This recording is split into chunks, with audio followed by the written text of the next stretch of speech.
It seems there's some sort of suppression of the film adaptations of the novels of Robert Harris. I must say I enjoy Robert Harris's novels, and I've enjoyed those film adaptations I've managed to see.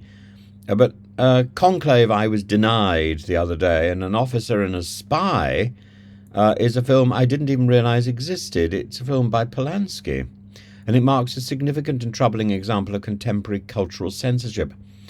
So just last week, Conclave saw its English-speaking debut in the unlikely suburban setting of the Phoenix Cinema in Finchley, North London. But more striking was the fate of An Officer and a Spy, a cinematic retelling of the infamous Dreyfus affair, a brilliant book, and a film directed by Roman Polanski, which had a fleeting showing during the Jewish Film Festival and vanished just as quickly. Even in an era when every piece of media seems to find a platform, not even Amazon Prime dares to host it. This act of preemptive censorship is particularly perplexing when one considers that An Officer and a Spy is not some obscure, irrelevant piece, but a film that garnered critical acclaim across Europe, and under its French title, J'accuse, it claimed the Grand Jury Prize at Venice in 2019 and earned multiple César Awards, including the Best Director and Best Adapted Screenplay.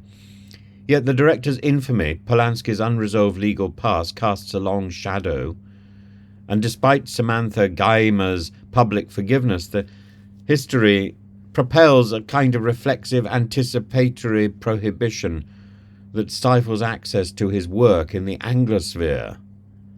This raises the question, can the art ever truly be separated from the artist in our modern age of moral absolutism?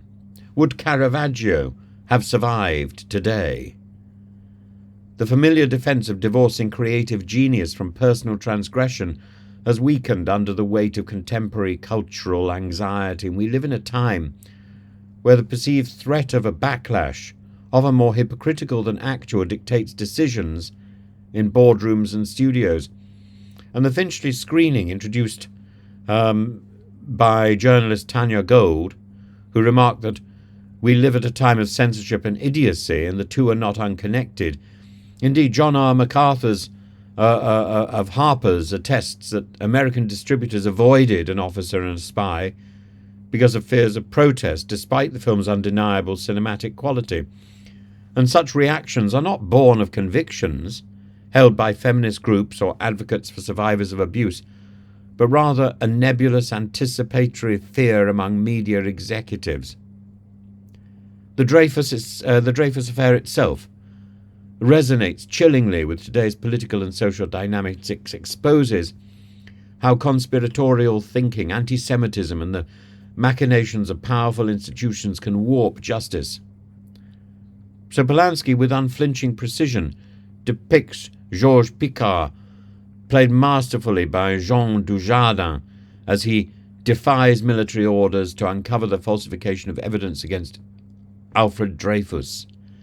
The cries of death to the Jews that pervaded rallies at the Times were not distant echoes, but harbingers of Theodor Herzl's realization that a European Jewry would never be truly safe without a sovereign homeland.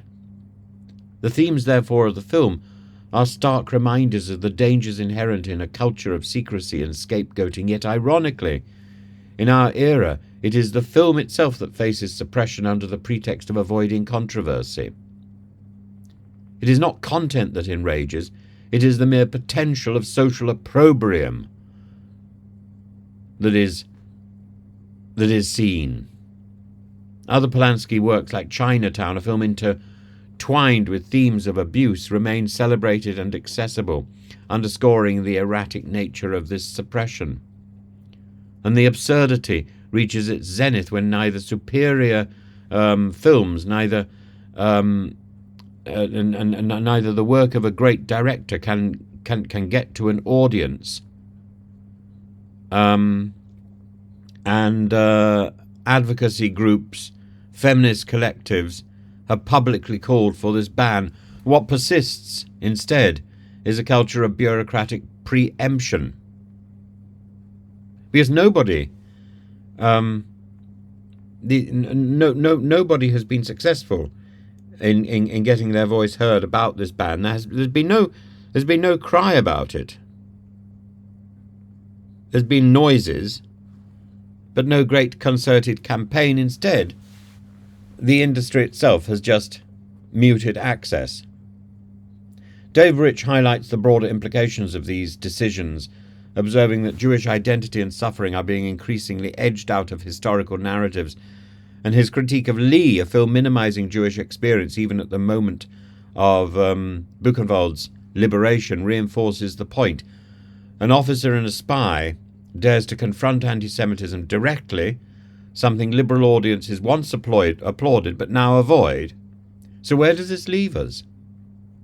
In the English-speaking world, where media once championed freedom of expression, we are now corralled by gatekeepers who act less out of conviction and more out of an aversion to risk.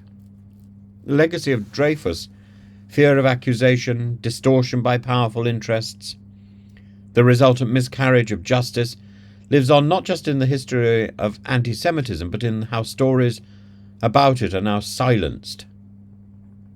And ultimately the Dreyfus affair is not over. It continues hauntingly as an officer and a spy remains unwatchable. Its truth locked away by a cadre of frightened bureaucrats.